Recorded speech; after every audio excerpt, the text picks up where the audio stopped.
स्वस्ति श्री गणेशाय नमः। श्री मंगलमूर्ते नमः। श्री सद्गुरुवे नमः।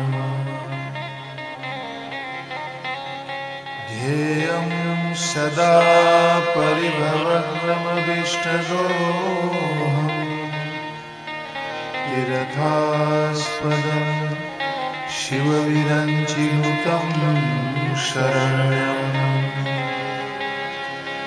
भृत्यारतिहं प्रणतपालभवाब्धिपोतं वन्दे महापुरुषते चरणारविन्दम्।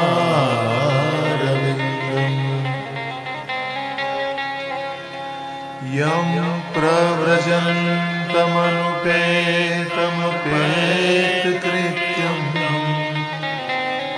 द्वैपायनो विरहकातर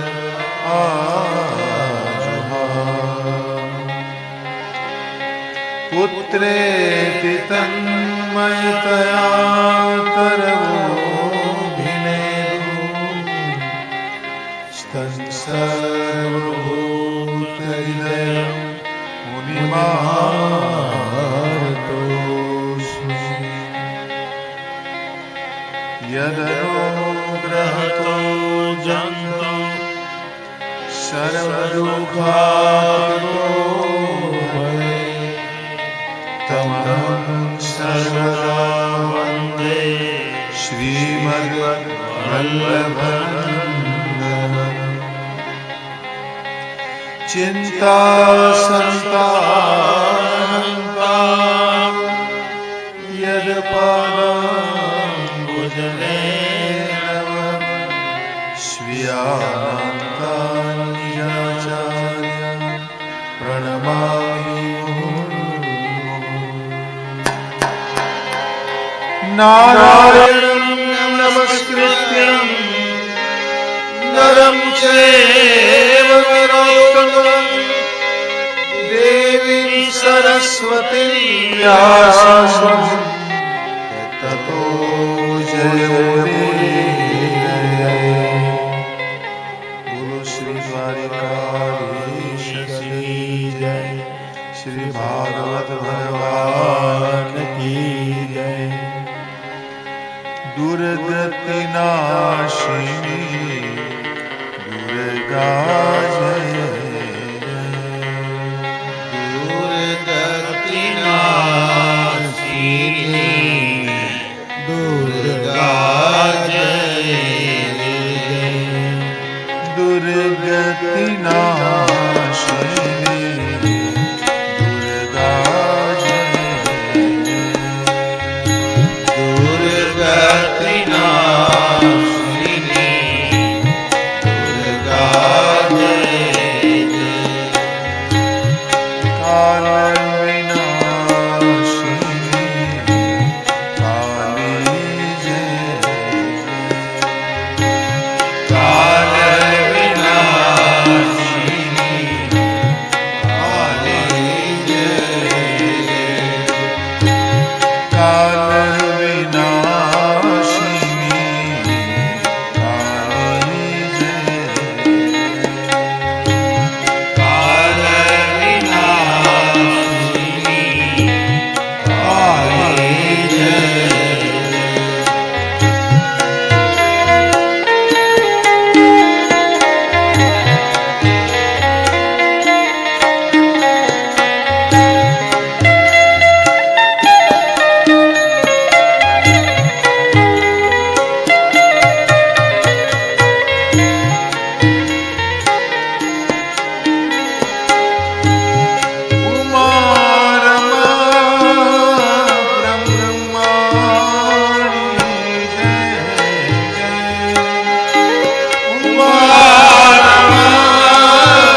રામ જય રામ જય જય રામ શ્રી રામ જય રામ જય શ્રી રામ જય રામ જય જય રામ શ્રી રામ જય રામ જય જય રામ શ્રી રામ જય રામ જય જય રામ શ્રી રામ જય રામ જય જય રામ શ્રી રામ જય રામ જય જય રામ શ્રી રામ જય રામ જય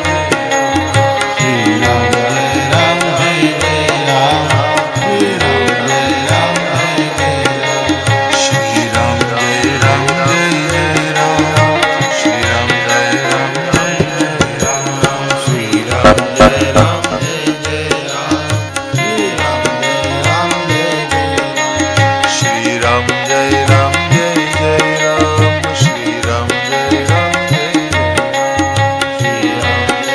જય જય રામ શ્રી રામ જય રામ જય જય જય જય રામ બોલો શ્રી સદગુરુદેવ ભગવાન કી જય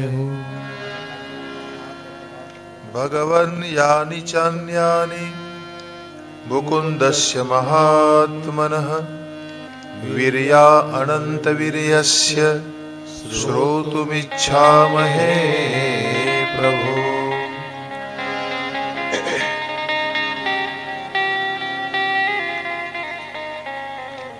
શ્રીમદ ભાગવતજી મહાપુરાણને ખૂબ ખૂબ પ્રણામ કરી બધાને ખૂબ જય શ્રી કૃષ્ણ.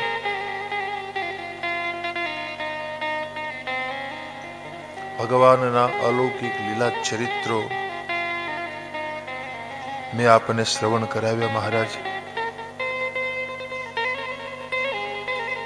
હવે તમારે બીજું શું સાંભળવું છે? શુકદેવજી ભગવાને પૂછ્યું પરીક્ષિતને.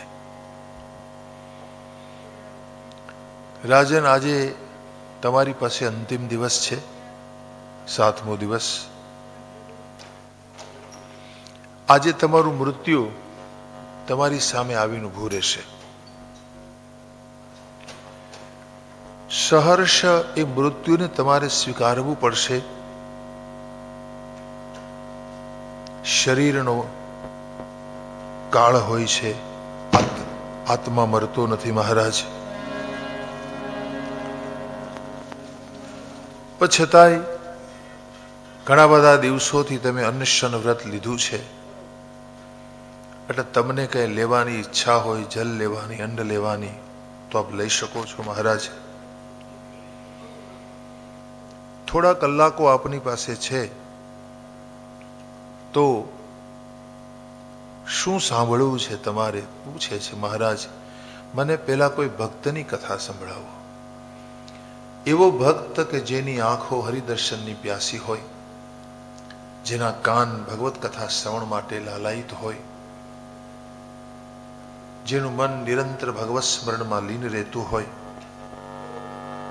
ભગવાનની પુણ્ય કથા શ્રવણ કરવામાં જે વ્યાકુળ હોય, આવા કોઈ ભક્ત છે? એટલે શુકદેવજીને સુદામાનું સ્મરણ થયું. અને સ્મરણ થયું ને ત્યાં તો એ સુદામાના પ્રેમમાં ડૂબી ગયા. અમુક અમુક પાત્રો એવા હોય, અમુક વ્યક્તિત્વો એવા હોય કે તમે એને યાદ કરો ને ત્યાં જ તમને એના પ્રત્યે હૃદયમાં ભાવ થાય, એના પ્રત્યે પ્રેમ જાગે અને એના પ્રેમમાં તમે ખોવાઈ જશો. અમુક વ્યક્તિત્વો, અમુક પાત્રો એવા હોય કે અકારણ તમને એના પ્રત્યે હેત ઉપજે. સુદામા એવા છે, નિષ્કામ ભક્ત છે. સુખદેવજી ભગવાને સુદામાનું ચરિત્ર વર્ણવ્યું. શ્રી કૃષ્ણના એ સખા છે. આમાં લખે છે કૃષ્ણ શાસિત સખા કશ્ચિત. સુદામાજીને ભગવાનના સખા કયા છે, સુખદેવજી વર્ણન કરે છે. કૃષ્ણસ્યાસિત સખા કશ્ચિત બ્રહ્મણો બ્રહ્મવિત્તમ વિરક્ત ઇન્દ્રિયાર્થેષુ પ્રશાંતાત્મા જીતેન્દ્રિય.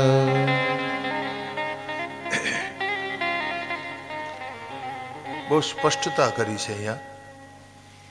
સુદામાનું નામ આવે ને એટલે આપણને ગરીબ બ્રાહ્મણ યાદ આવે. સુદામા ગરીબ નથી.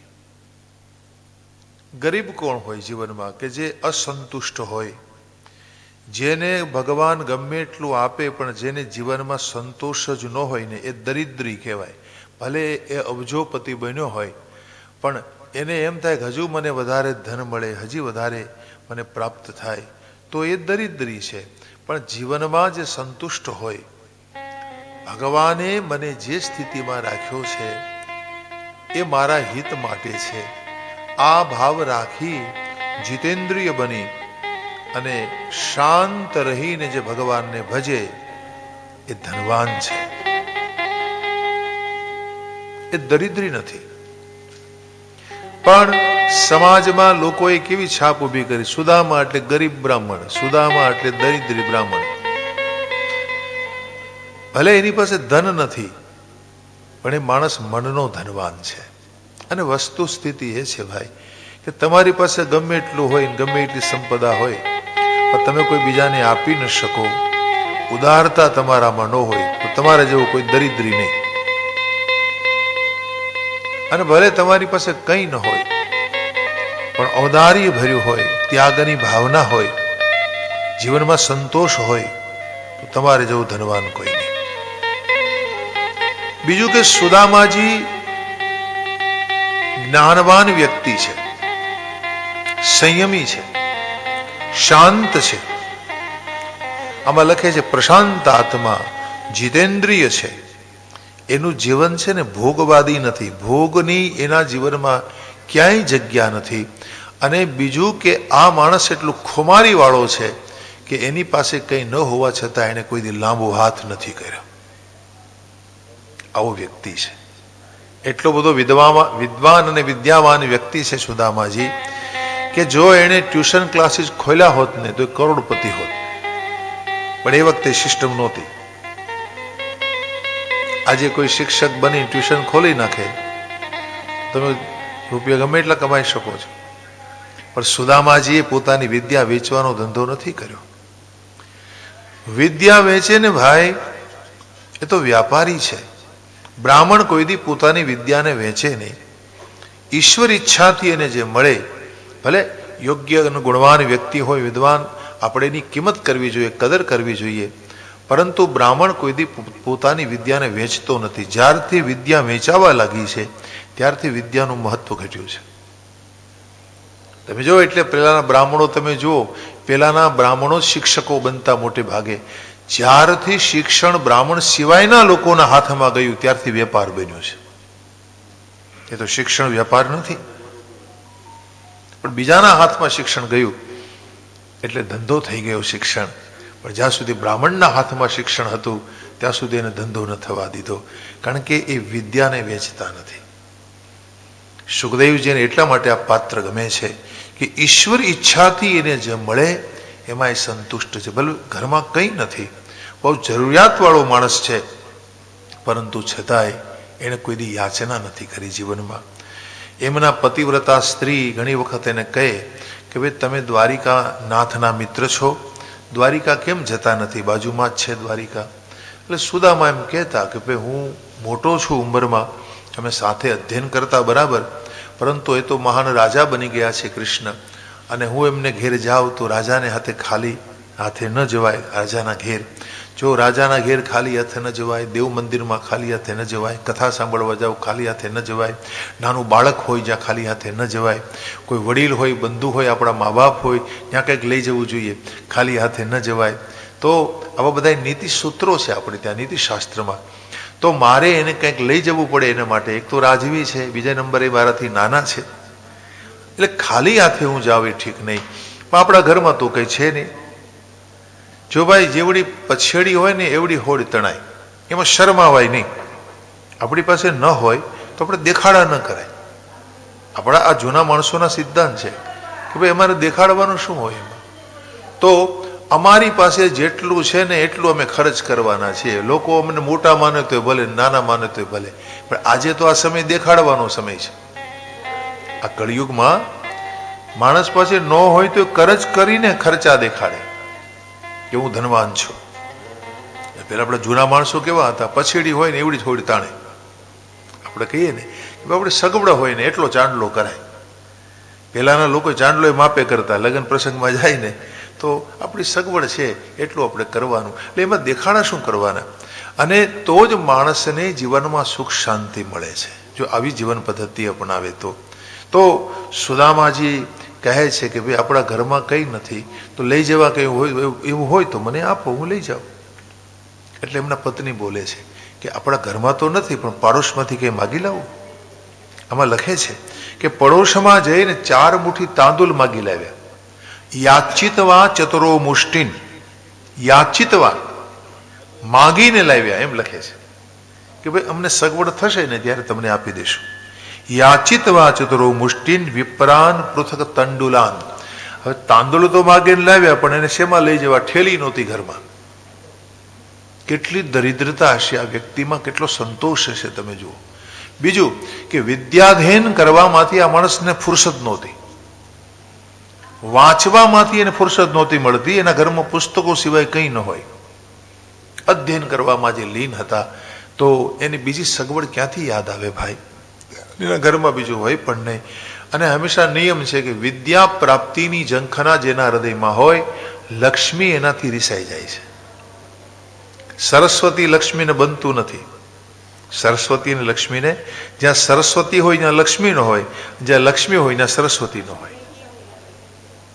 જ્યાં પૈસા પાત્ર લોકો બને ને પછી એને વિદ્વતાની કે જ્ઞાનની કોઈ કદર કિંમત ન હોય, જ્ઞાનમાં એની પીપાસા ન હોય. પણ જેને જ્ઞાન પીપાસા હોય ત્યાં સરસ્વતી ન હોય, લક્ષ્મી ન હોય. તો કહેવાનો ભાવ એ છે કે સુદામાજીને આ 4 મુઠ્ઠી તાંદુલ બાંધવાનો સામગ્રી નહોતી, કાંઈ ઠેલી નહોતી ઘરમાં. એટલે ચેલ ખંડેન તાન બધવા આવું લખ્યું છે. ચેલ ખંડેન, ચેલ એટલે ચીથરા, ચીથરામાં બાંધ્યું.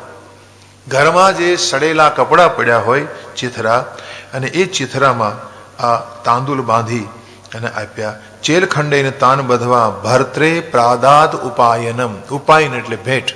આ ભેટ એને પોતાના ભરતાને અને પતિને આપી. લો મહારાજ, એ ले जाइए अपने मित्र को दे देना. अब ચાલ્યો વાટમાં જ્ઞાનના ઘાટમાં, મિત્ર મોહન તણું નામ લેતો.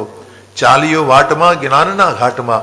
અરે ચાલ્યા છે હાથમાં લાકડી લઈને, ફટી પગરિયા, ધોતી તૂટેલી છે, મૂછકૂછનું જાળું વાંધ્યું છે, કરૂપી કાઈ દિશે છે, ઘણા દિવસના ઉપવાસ થયા છે. અને આ રીતે સુદામા દ્વારિકા પહોંચે છે. દ્વારિકામાં જઈ અને એમણે રસ્તો પૂછ્યો કે અરે ભાઈ મારે રાજમહેલ તરફ જવાનું છે. શ્રી કૃષ્ણના શાલીન લોકો છે, સારા લોકો છે દ્વારિકાના. એક બ્રાહ્મણને જુએ છે, દ્વાર સુધી પહોંચાડ્યા. ભગવાનને સમાચાર મળે છે. ભગવાનને સમાચાર મળતામાં લખે છે કે ભગવાન પર્યંક પર બિરાજ્યા હતા. રૂકમિણીજી સાથે, પર્યંક એટલે પલંગ, પલંગ પર પોતે બિરાજેલા હતા. જ્યાં સમાચાર મળે છે તો એકદમ કૂદકો મારી અને ભગવાન સુદામાજીને મળવા આવે છે. મળે છે, હૃદય લગાડે છે, ઉઠાવે છે. અને પોતાના વહાલ સોયા મિત્રને જોઈને હરિની આંખમાં આંસુ નીકળ્યા છે. સુદામાજીને પોતાના રાજમહેલમાં પધરાવ્યા. પટરાણીઓને આજ્ઞા કરી કે ભાઈ હું મારી જાતે સેવા કરીશ. અને સુદામાજીના ચરણો ધોયા, સ્નાન કરાવ્યું. એક કવિ તો એવું લખે છે કે દેખી સુદામા કી દીન દશા, કરુણા કરકે કરુણા નિધિ રોએ. દેખી સુદામા કી દીન દશા, એટલી દીન દશા છે આ વ્યક્તિની કે ભગવાનની આંખમાં આંસુ આવ્યા. દેખી સુદામા કી દીન દશા, કરુણા કરકે કરુણા નિધિ રોએ. એન પરાત સગો હાથ છોયો નહીં, નૈનન કે જલ સે પગ ધોએ. પોતાની આંખમાં નીકળતા આંસુથી હરિએ એને નવડાવ્યા છે. અને दिव्य गंधनो लेप કર્યો છે. इसमें लिखा है व्यलिंपन दिव्य गंधेन चंदन अगुरु कुंकुमे. પ્રભુએ સ્નાન કરાવ્યું છે, પછી ચંદન અગુરુ કુંકુમનો શરીર ઉપર લેપ કરી આપ્યો છે.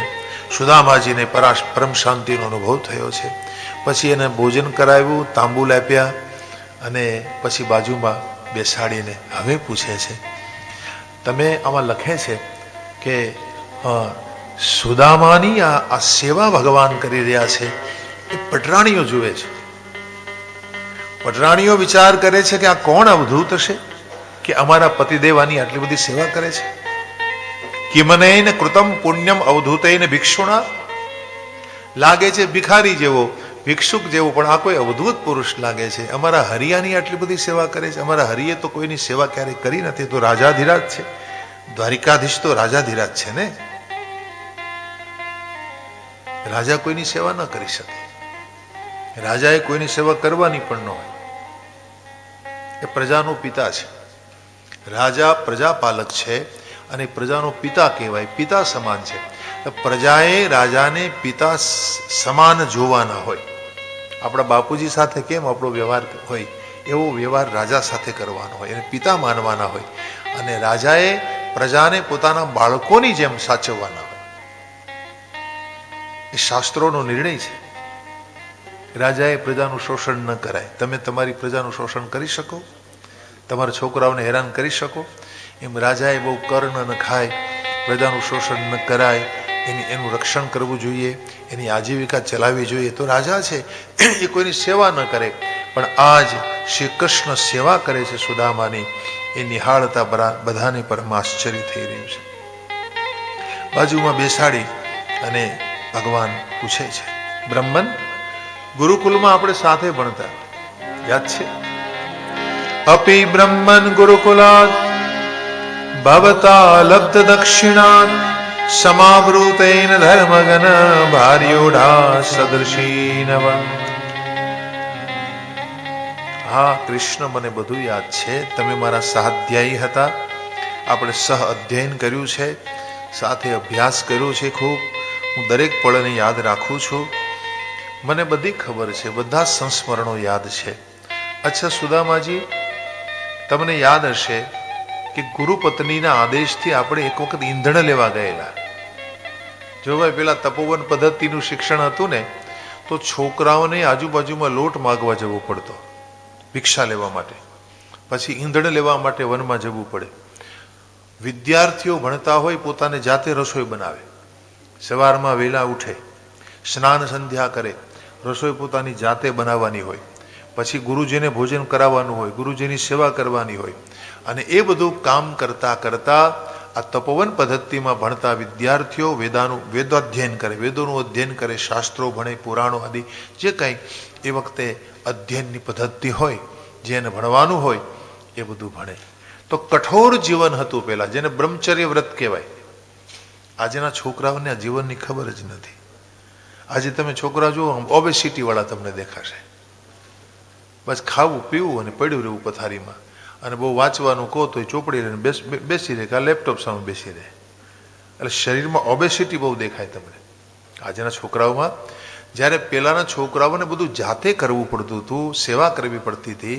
અને ગુરુજીની સેવા કર્યા વિના તમને કોઈ દી વિદ્યા ના આવે, અને આવે ને તો ટકે નહીં. કદાચ વિદ્યા આવી જાય તો એક ધોરણ પાસ કરી લો એટલે પછી બધું ભૂલાઈ જાય. પેલા એવું હતું કે એક વખત કોઈ પણ વિદ્યા તમે પ્રાપ્ત કરો પછી ભૂલતા નહીં, આવા વિદ્યાર્થીઓ હતા. તો આ રીતે ભગવાને સુદામાને સંસ્મરણ કરાવ્યું કે ગુરુપત્નીના કહેવાથી આપણે ઈંધણ લેવા ગયેલા અને કમોસમી વરસાદ થયો, જલમગ્ન થઈ પૃથ્વી, આપણને ક્યાંય રસ્તો નહોતો દેખાતો. પૂરી રાત્રિ આપણે વૃક્ષ ઉપર વિતાવી હતી. સુદામાજી, આપને યાદ હશે? આવું કહે છે ભગવાન. સૂર્યસ્થ અસ્તમ ગતવસ્તાવમ તમસા ચાવૃતા દિશા નિમ્નમ કુલમ જલમયમ. પૃથ્વી એ વખતે જલમય થઈ ગયેલી હતી, આપણને રસ્તો નહોતો દેખાતો. અને પૂરી રાત્રિ આપણે એક કમોસમી વરસાદમાં વિતાવી વૃક્ષની ઉપર. સવારમાં આપણા ગુરુજી આપણને શોધવા આવેલા. ગુરુ પણ કેવા હતા, આપણને શોધવા માટે આપણને આવેલા. અને એમણે પુકાર કર્યો, અન્વેષમાણો તઃ શિષ્ય આચાર્યો. અન્વેષમાણો, અન્વેષ એટલે શોધવું. શોધવા આવ્યા અને આપણને કહેલું કે હે પુત્રકા, હે મારા પ્રિય શિષ્યો, મારા માટે તમે કેટલા દુઃખી થયા છો. અહો હે પુત્રકા યુષ્મદ અસ્મદ અર્થે સુદુઃખિતા. અસ્મદ અર્થે અમારા માટે તમે આટલા બધા દુઃખને વેઠ્યું છે. મારો આશીર્વાદ છે તમને કે તમને વેદોનું જ્ઞાન થઈ જશે. જો ભાઈ ગુરુની સેવા કરો ને ગુરુ માટે તમે તપ તપો કે માવતરને માટે તમે કાંઈ સહન કરો ને, મા બાપના હૃદયમાંથી આશીર્વાદ નીકળે છે. કોઈ પણને માટે તમે તપસ્યા કરો ને ભાઈ, એને માટે તપ તપો, તમે સહન કરો. સહન કરવું એ મહત્વની વસ્તુ છે. આજના તમને લોકોમાં સહનશીલતા નહીં દેખાય. કોઈને સહન નથી કરવું, સહનશીલતા કોઈનામાં નથી, કોઈને જતું નથી કરવું. તો કહેવાનો ભાવ છે કે સહન કર્યા વિના સહનશીલતા એ મોટું તપ છે. તમને જો સહન કરતા ન આવડે ને તો ધર્મનું રહસ્ય તમે સમજી નહીં શકો. તો વિદ્યાર્થી રૂપે વિદ્યાર્થી કાળમાં આપણે ઘણું સહન કરેલું હતું. ગુરુજીના આપણને આશીષ મળ્યા છે. અને આ રીતે જૂના સંસ્મરણોને યાદ કરતા હતા ત્યારે સુદામાજી ભગવાનને કહે છે, ભગવાન કૃષ્ણ, તમે તો ગુરુ કૃપા મેળવી છે અને ગુરુ કૃપા મેળવીને તમે તો જગદગુરુ બનવાને લાયક છો, યોગ્ય છો. જગદગુરુની પદવી સુદામાએ કૃષ્ણને આપી છે. આપણે કહીએ ને કૃષ્ણ વંદે જગદગુરુ, કોણે આપી પદવી? સુદામા જેવા સન્નિષ્ઠ બ્રાહ્મણે ભગવાનને જગદગુરુ કહ્યા છે. સુને અહીંયા लिखा है, किमस्माभिर निर्वृत्तम देव देव जगदगुरु, आप जगदगुरु बन गए. भवता सत्य कामेन येषां वासो गुरावभूत्. तो आप जगदगुरु છો કૃષ્ણ. કૃષ્ણ વંદે જગદગુરુ, આપની ઉપર ગુરુ કૃપા થઈ છે. હવે ભગવાને સુદામાને કહ્યું કે ભાઈ તમે તો મારા મિત્ર છો, મિત્ર ભાવ રાખજો મારા પ્રતિ. પછી પૂછે છે કે ભાઈ મારા ભાભીનો સ્વભાવ તો સારો હશે નહીં? બાળ ગોપાળ બધા શું કરે છે? તો બધા આનંદમાં છે. અચ્છા, તો મારા માટે કંઈ મોકલ્યું છે? કંઈ ભેટ મોકલી છે? ભગવાન પૂછે છે, કિમ ઉપાયનમ આનિતમ બ્રહ્મન. હે બ્રહ્મન, હે ભૂદેવ, કિમ ઉપાયનમ આનિતમ. ઉપાયન એટલે ભેટ. મારા માટે કંઈ ભેટ લાવ્યા છો? ભગવાને સ્પષ્ટતા કરી કે ભાઈ આને એમ થતું હશે કે મોટી ભેટ તો હું લાવ્યો નથી અને એની શક્તિ અનુસારે ભેટ લાવ્યો હશે. એટલે ભગવાને સ્પષ્ટતા કરી કે કઈ પણ વસ્તુ મને આપો તમે, કઈ પણ વસ્તુ. આમાં શ્લોક બોલે છે, પત્રમ પુષ્પમ ફલમ તોયમ યો મે ભક્ત્યા પ્રયચ્છતિ તદહમ ભક્તિ ઉપરતમ અશ્નામી પ્રયતાત્મન. આ શ્લોક ગીતામાં પણ છે. પત્ર આપો, મને પુષ્પ આપો, મને ફલ આપો, મને જલ આપો. તમારી પાસે કંઈ ન હોય તો મને એક પત્તું આપી દો વૃક્ષનું. તુલસી પત્ર મુજે દે દો. એ ન હોય તો ફૂલ ચડાવો, એ ન હોય તો ફલ આપો, કંઈ ન હોય તો જલ આપો. એ તમે મને જે આપો છો એને હું ભોગવું છું. ભગવાન કહે છે હું એને ખાઉં છું, પણ ભક્તિથી આપો, પ્રેમથી આપો. जो भी आपके पास है, अगर कुछ नहीं है तो इसमें से कुछ भी आप दे सकते हो मुझे. ભગવાને જાણ્યું ભગવાન સર્વભૂતોના સાક્ષી છે. આમાં સુખદેવજી લખે છે કે સર્વભૂતાત્મ દ્રક્ષ સાક્ષાત તસ્ય આગમન કારણમ. ભગવાને જાણી લીધું કે શું કામ આવ્યો છે, એના અંતઃકરણમાં શું પડેલું છે. એના વ્યક્તિના અંતઃકરણમાં ઊંડે ઊંડે વિચારો પડેલા હોય, એ ભલે વ્યક્ત ન કરતો હોય. ઘણીવાર એ વિચારો એના મન ઉપર ન આવવા દે. એવી સિદ્ધિ હોય એની પાસે, એવી સાધના હોય કે તમને એના ચહેરાના હાવભાવથી ખબર ન પડે કે એને શું દુઃખ છે કે શું સુખ છે. ઘણાને ચહેરા ઉપર દેખાય આવતું હોય. તો તમારા અંતઃકરણમાં જે પડેલા વિચારો છે એ ઊંડે ઊંડે પડેલા હોય, પણ ભગવાન એને જાણી લે છે. એટલામાં લખે છે કે સર્વભૂતાત્મ દ્રક્ષ સાક્ષાત. ભગવાન સર્વભૂતોના સાક્ષી છે, દરેકના હૃદયમાં રહેલા છે અને કોને શું જોઈએ છે એને ખબર છે. એટલે પ્રભુને ખબર છે કે આ બહુ જરૂરિયાતવાળો માણસ છે, અભાવગ્રસ્ત છે, એના જીવનમાં વિદ્વતા બહુ છે, પણ આ વ્યક્તિએ કમાણી કરવાની કોઈ કોશિશ નથી કરી. દેખો, એક જ્ઞાનપરક વ્યક્તિ છે, જ્ઞાન પીપાસુ છે, અને જ્ઞાની વ્યક્તિની કદર કરવી જોઈએ. ભગવાન આવું મનમાં વિચારે છે કે મારે એને કંઈક આપવું જોઈએ, પણ એનું પ્રારબ્ધ એવું છે કે જો એ મને કંઈક આપે તો હું એને આપી શકું. તમે જો ભગવાનને તમે કંઈ આપો ને તો તમને 1000 ગણું પુણ્ય મળી જાય છે. ભગવાનને તો 1000 આંખો છે ને, 1000 મુખ છે, 1000 હાથ છે. એટલે આપણે પ્રભુને શું કામ આપીએ છીએ કે ભગવાનને તમે આપો એટલે તમને 1000 ગણું ભગવાન આપી દે છે. એટલે આપણે પરમાત્માને સામગ્રી ધરાવીએ છીએ, 56 ભોગ કરીએ છીએ. આપણે ભગવાનને આ બધું શું કામ કે પરમાત્માને તમે આપો તો 1000 ગણું ફલ પ્રાપ્ત થાય છે. એટલે ભગવાને વિચાર્યું કે લાવ્યો તો છે પણ મને આપતો નથી, શરમાય છે. એટલે ભગવાને સ્વયં જહારમ કિમિદમ મિતિ પૂછા, ક્યાં લાયા इसमें? સ્વયં જહાર એટલે ખેંચી લેવું. સ્વયં પોટલી ભગવાને ખેંચી લીધી. એ પેલી તાંદુલની પોટલી હતી ને એની જોડીમાં હતી, તો ભગવાને એને ખેંચીને કીધું કિમિદમ મિતિ, ક્યાં લાયે હો इसमें, ક્યાં હે? અને ભગવાને એ જોવા માટે સોનાની થાળી મંગાવી. હેઠે હેમની થાળી મેલી, વસ્તુ લેવા જગદીશ, છોડે છબીલો પાર ન આવે, ચીથરા 10-20 પટરાણી જોઈ અચરજ પામી, છે પારસ કે મોટું રતન, અમૃત ફળ છે સંજીવની, આવડું કીધું જતન. શું લાવ્યું હશે આમાં? સોનાની થાળી નીચે મૂકી અને પટરાણીને આશ્ચર્ય થાય છે કે ભાઈ કંઈ પારસ લાવ્યો હશે, અમૃત ફળ હશે, આવડું મોટું જતન કરીને લાવ્યો, શું લાવ્યો હશે? સંજીવની મણી લાવ્યો હશે. તો પટરાણી આશ્ચર્યથી બધી જોઈ રહી છે. પણ એક પછી એક ચીથરા ભગવાને ખોલ્યા અને આમાં લખે છે કે ચીથરા ખોલતા ભગવાન એને સમૃદ્ધિ આપી દે. હજી તો તાંદુલ આરોગવાના બાકી છે. એક ચીથરે ભવ્ય મહાલી આપ્યું, બીજા ચીથરે મૂલ્યવાન વસ્ત્રો આપ્યા, ત્રીજું ચીથરું ખોલ્યું, કિંમતી આભૂષણો આપ્યા, ચોથું ચીથરું ખોલ્યું, કુબેર પણ કંગાળ લાગે એવો વૈભવ ભગવાને આપ્યો. અને એના કપાળમાં શ્રી ક્ષય લખેલું હતું, યક્ષશ્રી લખાઈ ગયું. શ્રી ક્ષય એના ભાગ્યમાં શ્રી હતી જ નહીં. શ્રી એટલે લક્ષ્મી, એ હતા જ નહીં. પણ ભગવાને તાંદુલ આરોગ્યા और यक्षश्री लिख दिया, जाओ तुम आज से संपत्तिवान हो गया. और इस प्रकार આ પ્રકારે 3 મુઠ્ઠી તાંદુલ ભગવાન આરોગે.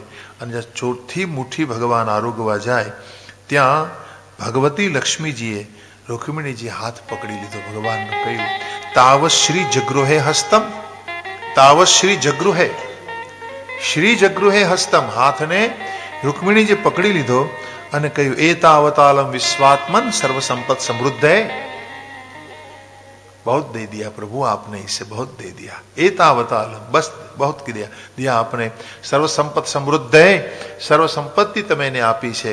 અને હે નાથ, જો તમે આ મુઠ્ઠીને આરોગી જશો તાંદુલની, તો મારે એની દાસી બનવું પડશે, મારે એની સેવા કરવી પડશે. આપે એને ઘણું બધું આપ્યું છે.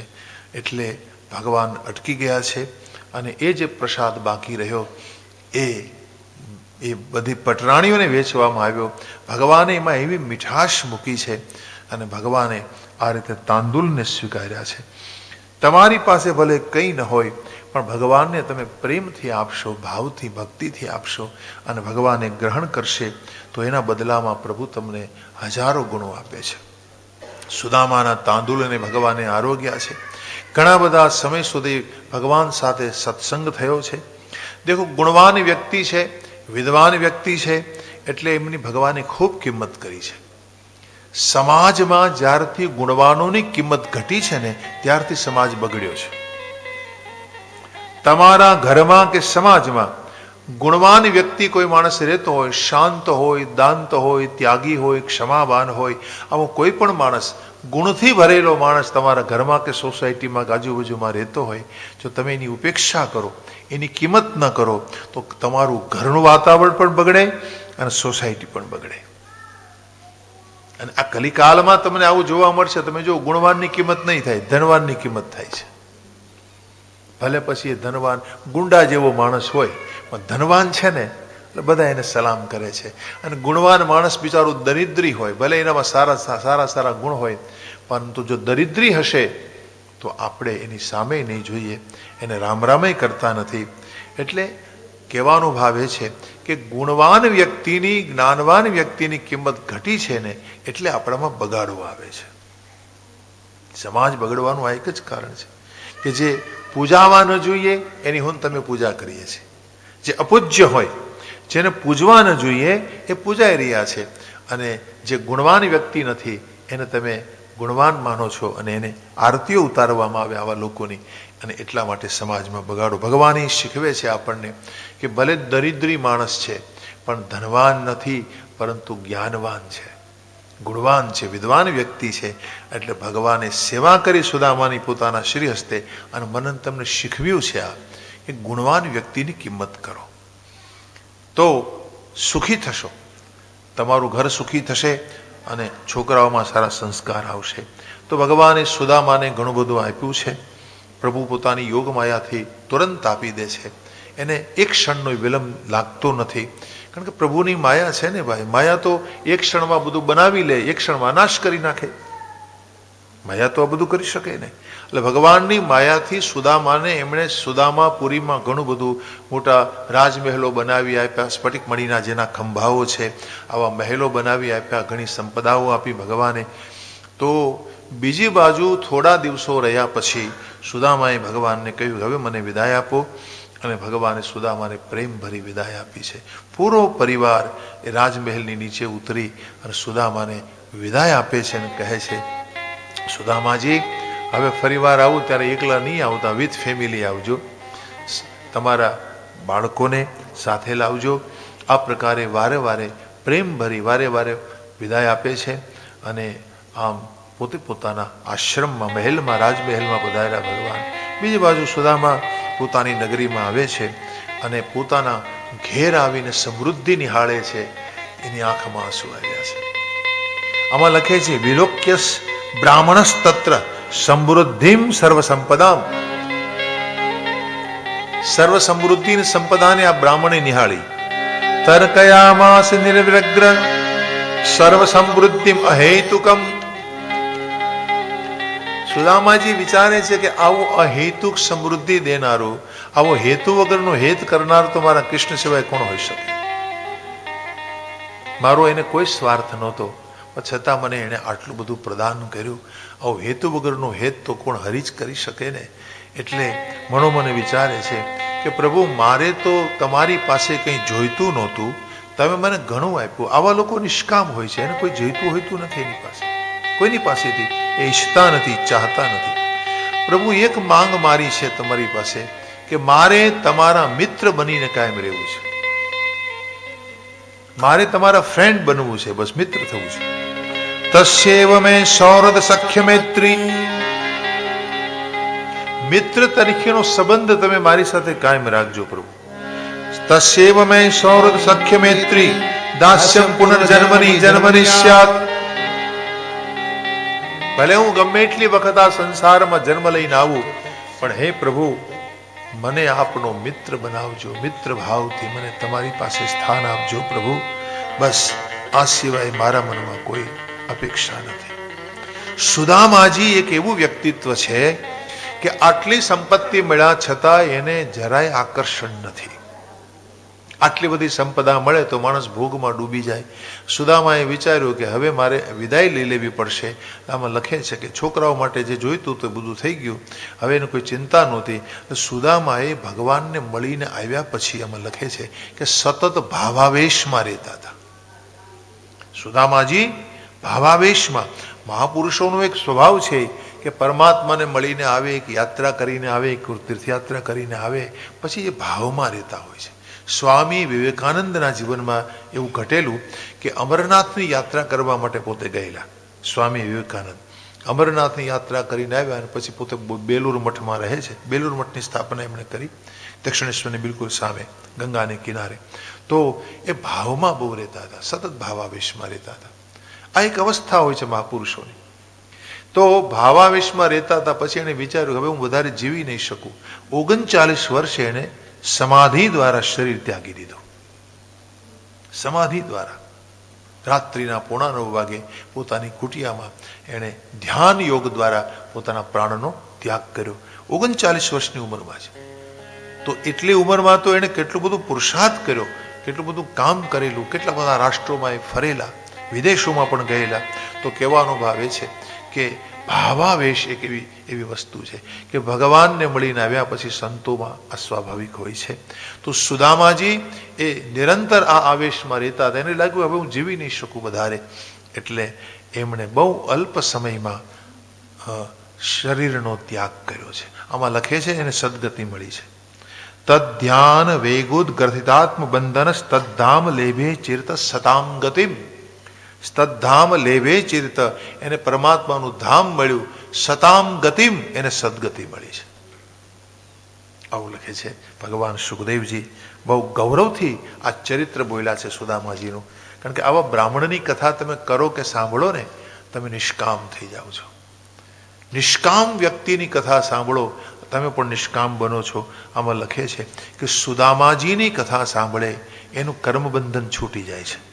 લબ્ધ ભાવો ભગવતી કર્મબંધાત વિમુચ્યતે, એ કર્મબંધનથી છૂટી જાય છે. સુદામાજીની કથા મેં આપને કહી. પછી કુરુક્ષેત્રમાં એક મોટું સૂર્યગ્રહણ આવતું હતું, એટલે ભગવાન હરિયાણાના કુરુક્ષેત્રમાં પોતાના યાદવોને લઈ ગયા અને ગ્રહણના સમયે એણે બધા પાસે ભજન કરાવ્યું. આજે તો ગ્રહણ ક્યારે આવે ને ક્યારે જતું રહે એ આપણને ખબર નથી હોતી. આપણા પહેલાના ગઢિયા છે ને ગ્રહણ પાળતા. ગ્રહણ પાળવું જોઈએ, દાભોળો બધે ઠેકાણે રાખવો જોઈએ. જો દર્ભનો બહુ મહિમા છે. દાભોળો છે ને એ વૈજ્ઞાનિક રીતે સિદ્ધ થયું છે કે ગ્રહણના સમયે જે વાતાવરણમાં રહેલા બેક્ટેરિયા હોય એ તમને નુકસાન ન પહોંચાડે અને સૂર્યના કિરણોની તમારી ઉપર વિપરીત અસર ન થવા દેવી હોય તો તમારા ઘરમાં દર્ભ રાખવો જોઈએ. દરેક વસ્તુમાં દાભળો, દર્ભની વીંટી પહેરવી જોઈએ. દર્ભના આસન ઉપર બેસી અને જ્યાં સુધી ગ્રહણ શરૂ હોય ત્યાં સુધી જપ કરવા જોઈએ. ગ્રહણના સમયે તમે ઈષ્ટ મંત્ર જપો, યમનાષ્ટકનો પાઠ કરો, વિષ્ણુ સહસ્રનામ જપો, ઓમ ત્રંબકમ યજામહે મહામૃત્યુંજયનો જપ કરો, ગાયત્રી જપ કરો.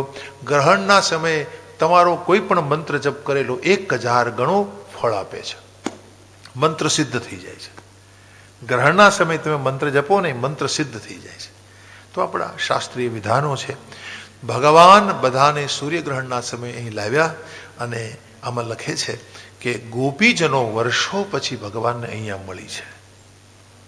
વર્ષો પછી, ઘણા બધા વર્ષો પછી ગોપીઓ, નંદ, યશોદા બધા ભગવાનને મળે છે. ઘણો બધો વાર્તાલાપ થાય છે, એ ચર્ચા થઈ. પછી આમાં લખે છે કે ભગવાન જનકની નગરીમાં ગયા. શ્રુતદેવ અને બહુલાશ્વ નામના જે ભક્તો હતા પ્રભુના, ભગવાને એનો ઉદ્ધાર કર્યો. મા દેવકીજીના મનમાં ઈચ્છા હતી કે ભગવાન પેલાના જે 6 બાળકો હતા કે જેને કંસે હણી નાખ્યા હતા એને મારે જોવા છે. જો ભાઈ માં છે ને, માની મમતા કોઈ દી મરે નહીં. સ્વયં ભગવાન એના દીકરા બનીને આવ્યા છતાં દેવકીજીની મમતા મરી નથી. એટલે ભગવાને પોતાની બાને રાજી રાખવા યમની નગરીમાં ગયા અને એ પોતાના જે મોટા ભાઈ હતા, 6 મોટા ભાઈ, એને લાવ્યા અને માની ગોદમાં ભરી દીધા. માની ગોદમાં મૂક્યા. દેવકીજી એને જોઈને પ્રસન્નતાનો અનુભવ કરે. આમાં એના નામ આપ્યા છે: સ્મર, ઉદગીત, પરિશ્વંગ, પતંગ, ક્ષુદ્રભૃત અને ઘૃણી.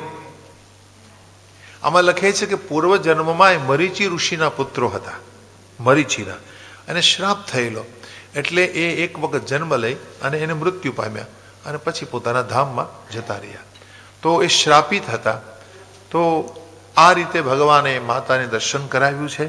અને પછીના આગળના અધ્યાયમાં આમાં વર્ણન છે કે ભગવાનનો વિયોગ સહી ન શકવાથી સનત કુમારો ભગવાનનું દર્શન કરવા જાય છે. ક્યાં? ભૂમા ભગવાન, ભૂમા નારાયણ. તો ત્યાં દર્શન કરવા અને પછી ભૂમા ભગવાનની સ્તુતિ કરે છે. અને વેદ સ્તુતિ કહેવાય છે. આ વેદ સ્તુતિ છે ને, ભાગવત તો બહુ ગંભીર અને મહત્વનો વિષય છે. વેદ સ્તુતિ બહુ સુંદર કથા છે આ.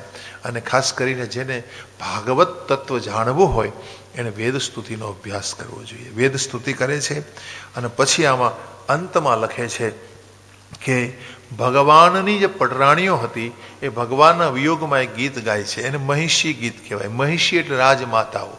મહિષી ગીત ગાય છે પ્રભુના વિયોગમાં. એક શ્લોક એ ગીતનો સંભળાવી દઉં છું. કુરર વિલપસી ત્વમ વીત નિદ્રાન શેષે સ્વપતિ જગતિ રાત્ર્યામીશ્વરો ગુપ્ત બોધ વયમિવ સખી કશ્ચિત ગાઢ નિર્ભિન્ન ચેતા નલિન નયન હાસો દારલીલે ક્ષિતેન. શું અર્થ છે આનો? ભગવાનના વિયોગમાં હંમેશા રડવું જોઈએ. પ્રભુનો વિયોગ આપણને થવો જોઈએ. માણસે વિચારવું જોઈએ કે ભગવાન મને દર્શન શું કામ નથી આપતો. તુકારામજી ભગવાનને એમ કહેતા કે પ્રભુ 16,000 રાણીઓ માટે 16,000 રૂપ લઈ શકો છો, મારા માટે એક કેમ નથી લેતા? લઈ લો ના, તમને શું વાંધો છે? 16,000 રાણી માટે તમે 16,000 રૂપ લઈને દ્વારિકામાં બિરાજતા હતા, તો મારા માટે એક રૂપ લઈને તમને દર્શન દેવામાં શું વાંધો છે? આવી વિનંતી કરતા. તો ભક્તોને ભક્તિ કરતા કરતા પરમાત્માનો વિયોગ જાગે છે. જેમ તમારો પ્રેમ વધે ને ભાઈ, કોઈ પણ પ્રિય પાત્રમાં તમારો પ્રેમ વધતો જાય, એમ એમ તમને એ પ્રિય પાત્ર નજીકમાં નજીક રહે, મને વારંવાર એનું દર્શન થાય, આવું તમે ઈચ્છો. તો અહીં આ બધી જ પટરાણીઓ ભગવાનના વિયોગમાં ગીત ગાય છે. કુરરી એટલે ટીટોડી નામનું પક્ષી, એ વિલાપ કરતો હોય છે. રાત્રિના કલબલ બહુ કરે, વિલાપ કરે. એટલે એને કહે છે કે ભાઈ શું તો આટલું બધું વિલાપ કરે છે, તને અમારા જેમ કૃષ્ણનો વિયોગ થયો લાગે છે નહીં, તારા પતિદેવનો, એટલે તું વિલાપ કરે છે.